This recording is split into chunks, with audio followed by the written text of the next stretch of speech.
Hello everyone, welcome to my YouTube channel. चलिए हम our destiny season first के last part को start करते हैं। उस सबसे पहले मैं आप सभी को इसका कुछ डाउट क्लियर कर दूं। ये एफएफ आज ख़त्म हो जाएगी और इसकी सैड एंडिंग होगी, पर डोंट वरी, इसका सीज़न 2 जो होगा वो हैप्पी एंडिंग से होगा। इससे प्रॉपर वांग जी और विंग की डेथ नहीं होगी, उनका ह्यूमन वर्ल्ड में रीबर्थ होगा। तो चलिए हम स्टोरी को स्टार्ट करते हैं। लास्ट में बचे कुछ कल्टीवेटर्स अपनी सारी पावर्स को यूज़ करते हैं, जिनमें लैन चरैन अपने जिदर, शिचैन अपनी फ्लूट, वी चांग से अपनी स्वॉर्ड, नी मेंगजी अपने नाइफ और नी वे सांग अपने फैन और रिवुशियान भी अपनी फ्लूट चैंचिंग का यूज़ करके उन पपेट्स को अपनी सारी पावर से ख़त्म कर रहे थे। वो पपेट जो बड़ा सा पुतला था वो धड़ाम से नीचे गिरता है और वह मर गया। सभी ने अभी चैन की सांस ली ही थी कि तभी सभी को तेजी से हंसने की आवाज़ आती है। वे सभी तेजी से हंसने की आवाज़ की तरफ देखते हैं तो वो हंसी बिल्कुल शैतानी थी। सभी ने जब उस तरफ देखा तो उनके सामने वैन्स और जिन कल्टीवेटर्स की सेना थी, जो लगभग 50,000 के आसपास पर थे। उनके पीछे से वैन चाओ अपीयर होता है और हंसते हुए कहता है, वार फिनिश हो गई क्या? बचे कल्टीवेटर्स बुरी तरह थक चुके थे। उनमें आगे वार को लड़ने की स्ट्रेंथ नहीं बची थी। वे गिन चुनकर 7 से 8 कल्टीवेटर ही बचे हुए थे, जिनमें वे चांग से, वी वुशियान, लैन चरैन, लैन शिचैन, निये मेंगजू और निये वे सांगी बचे थे। वैन चाओ के ऑर्डर पर सारे वैन सोल्जर्स और जिन सोल्जर्स ने सातों आटो कल्टीवेटर्स पर हमला करना शुरू कर दिया। अभी सातों जिन और वैन सोल्जर से लड़ रहे थे। तभी वैन चाओ की वॉइस सुनाई देती है, वीवुशियान इधर तो देखो। जैसे ही वीवुशियान ने उस तरफ देखा तो वहां पर जिन ग्वांग्याओ था। उसके उसके साथ एक और पर्सन था, जिसकी नेक के अराउंड स्वॉर्ड थी। विंग ने जैसे ही उस पर्सन को देखा तो वो वांगजी था, जिसकी नेक के अराउंड जिन ग्वांग्याओ की स्वॉर्ड थी। जैसे ही विंग आगे बढ़ने वाला था, तभी जिन ग्वांग्याओ की वॉइस सुनाई देती है, आगे मत बढ़ना वीवुशियान, वरना मैं इसे मार दूंगा। जिन ग्वांग्याओ की वॉइस सुनते ही सभी ने उस तरफ देखा तो सभी स्टन्ड रह गए थे। वांगजी मेंग्याओ की कैद में था, जिसकी नेक के अराउंड मेंग्याओ ने अपनी स्वॉर्ड रखी हुई थी। वैन चाओ ने ऑर्डर दिया, सभी अपने अपने वेपन्स को लॉक कर दो, साथ ही अपनी स्पिरिचुअल पावर्स को भी लॉक कर दो, वरना वांगजी का हाल देख लेना। सभी ने तभी मेंग्याओ ने वांगजी की नेक पर स्वॉर्ड को और कस लिया, जिसके कारण वांगजी की नेक से ब्लीडिंग होने लगी थी। सभी ने अपनी स्पिरिचुअल पावर और वेपन्स को लॉक कर दिया था। तभी वैन चाओ ने चारों तरफ ब्लैक स्मोक को रिलीज करना शुरू कर दिया, जिसके कारण सभी को घुटन फील हो रहा था। सभी को सोल्जर्स ने घेर लिया था। विंग भी अब डिजी फील कर रहा था, पर वो जैसे तैसे करके वांगजी के पास जाने लगा था। वैन चाओ ने सभी को मारने का साइन दिया। विंग जैसे ही वांगजी की तरफ पहुंचने वाला था, तभी वैन चाओ ने विंग पर हमला कर दिया। विंग वैन चाओ से लड़ने में उलझ गया था। तभी बाकी लोगों को वैन सोल्जर्स और जिन सोल्जर्स ने मार दिया था, क्योंकि सारे कल्टीवेटर्स की पावर सील हो चुकी थी, जिस कारण वे लड़ नहीं पा रहे थे। विंग ने जैसे ही सभी को मरता हुआ देखा तो वह वैन चाओ को मार देता है। वो वांगजी को बचाना चाहता है। उसने तो बाकी लोगों को खो दिया, पर वह वांगजी को और उन दोनों के बच्चे को नहीं खो सकता। वो धीरे धीरे वांगजी की ओर बढ़ रहा था। जैसे ही विंग वांगजी के पास पहुंचने वाला था, तभी मेंग्याओ ने वांगजी को नीचे धक्का दे दिया और मेंग्याओ ने खुद को भी मार दिया था। मरने से पहले वो पागलों की तरह वांगजी सिर्फ मेरा है, वो सिर्फ मेरा है।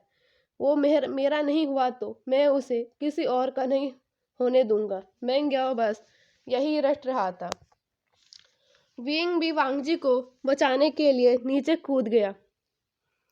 दोनों नीचे गिर रहे थे। दोनों ने एक दूसरे को टाइटली हग कर लिया था। दोनों पहाड़ी से नीचे गिर गए। जैसे ही वह पहाड़ी के बॉटम में पहुंचने वाले थे, तभी वो दोनों अचानक से गायब हो जाते हैं। जब विंग उठा तो उसने खुद को और वांगजी को एक गुफा के अंदर पाया। उन दोनों के पास बाओशु और पाओचे सैनरन खड़े थे, जिनके चेहरे पर डर साफ दिख रहा था और वे बहुत शर्मिंदा भी थे। विंग और वांगजी बुरी तरह इंजर्ड थे। बाओशु और बाओचे सैनरन ने दोनों को अपनी स्पिरिचुअल पावर से हील करने की बहुत कोशिश की, पर दोनों की बॉडी के पाउंड्स इतने डीप थे कि बाओशु और पाओचे सैनरन उन दोनों को नहीं बचा पाए। विंग और वांगजी की डेथ हो गई थी और बाओशु और पाओचे सैनरन के दिल में यह गिल्ट रह गया कि अगर वे टाइम पे वहां आ जाते तो विंग और वांगजी की डेथ नहीं होती और ना ही बाकी के कल्टीवेटर्स की डेथ होती। विंग और वांगजी की अब डेथ हो चुकी थी, पर दोनों की सोल अभी डिस्ट्रॉय नहीं हुई थी। उन दोनों की केवल बॉडी ही डिस्ट्रॉय हुई थी। फ्लैशबैक यहाँ से स्टार्ट होता है। वे पैलेस में वांगजी अपने रूम में रेस्ट कर रहा था। कांगसे सैनरन और लैन ई एक साथ थे। वांगजी के दोनों सेक्ट से रिलेटेड कन्वर्सेशन कर रहे थे। वे पैलेस के चारों ओर ब्लैक स्मोक इकट्ठा होने लगता है। सभी गार्ड्स शॉकली उस ब्लैक स्मोक को रहे थे। तभी एक गार्ड सर्वेंट को कहता है, तुरंत क्वीन और मैडम लैन को बताओ। सर्वेंट दौड़ता हुआ आता है और लैनी और कांगसे सैनरन के पास जाता है और कहता है, क्वीन मैडम लैन। सर्वेंट दौड़ता हुआ उस रूम के अंदर आता है जहां लैनी और कांगसे सैनरन सेक्ट से रिलेटेड बातें कर रहे थे। दोनों की कन्वर्सेशन बहुत डीप थी, पर जैसे ही सर्वेंट्स रूम के अंदर आया तो वे दोनों शॉक्ड हो गई। सर्वेंट्स पसीना पसीना और बुरी तरह हाफ रहा था। क्या हुआ? तुम इस तरह हाफ क्यों रहे हो? लैनी ने पूछा। पूरे वे पैलेस के चारों ओर स्मोक और काला धुआं फैल चुका है, वह सर्वेंट कहा जो हाफ रहा था। मैडम लैन, क्वीन, वो स्मोक और भी अब बढ़ रहा है, उस सर्वेंट्स ने कहा। क्या? कांगसे सैनरन और लैनी ने सर्वेंट से शॉकली कहा। वे दोनों उस रूम से बाहर की ओर दौड़ी। बाहर पूरी तरह से ब्लैक स्मोक फैल चुका था। उस स्मोक से कॉप्स और अपीयर हो रही थी, जो वे सोल्जर्स को मारने लगी थी। उन सोल्जर्स को मारने में ज़्यादा समय नहीं लगा। वे कॉप्स अब पैलेस के अंदर एंटर कर चुकी थी। कांगसे सैनरन और लैन ई वांगजी के रूम की ओर दौड़ी। वांगजी के रूम में पावरफुल बैरियर से कवर करने के बाद लैनी और कांगसे सैनरन उन कॉप्स और पपेट से लड़ने लगी थी। उनको लड़ते लड़ते 1 आवर बीत चुका था, पर कॉप्स और पपेट मर नहीं रही थी। लास्ट में लैनी अपने ग्यूचेन यानी जिदर को प्ले करती है। लैनी एक सॉन्ग प्ले करती है। लैनी का साथ कांगसे सैनरन अपनी सितार से दे रही थी। दोनों एक सॉन्ग को प्ले करते हैं, जिसके कारण वे कॉप्स और पपेट अब मर चुकी थी और वे पपेट्स अब धूल में समाने लगी थी। पपेट्स बहुत सारे थे, जिन्हें मारने में लैनी और कांगसे सैनरन को बहुत समय लगा। पपेट को मारने के बाद वे जैसे ही वांगजी के रूम की ओर बढ़ी तो रूम का बैरियर टूटा हुआ था।